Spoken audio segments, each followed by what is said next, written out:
সরকার পরিবর্তন হলেও চলছে থানাধীন মিনি স্টেডিয়ামের কাজ। কিশোরগঞ্জ জেলা হোসেনপুর থানার এই মিনি স্টেডিয়ামের কাজ এগিয়ে যাচ্ছে পুরোদমেই।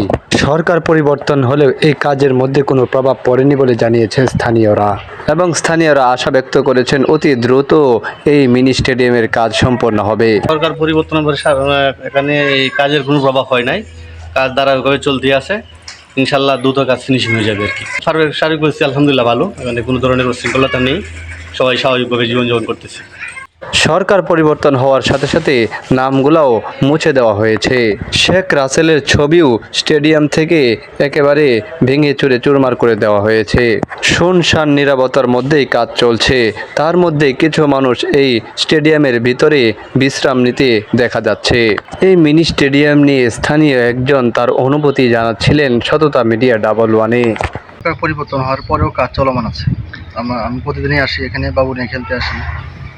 মোটামুটি কাজকাম চলতেছে, খুবই ভালো। এখানকার আগে তো আমাদের খেলার মাঠ ছিল না, আমরা কিশোরগঞ্জকে স্টেডিয়ামে খেলা দেখতে হতো। এখন আমাদের এখানে একটা সুন্দর একটা স্টেডিয়াম হচ্ছে, মিনি স্টেডিয়াম হচ্ছে শেখ রাসেল স্টেডিয়ামের, আমাদের জন্য খুবই ভালো হয়েছে। অনুভূতি খুব ভালো।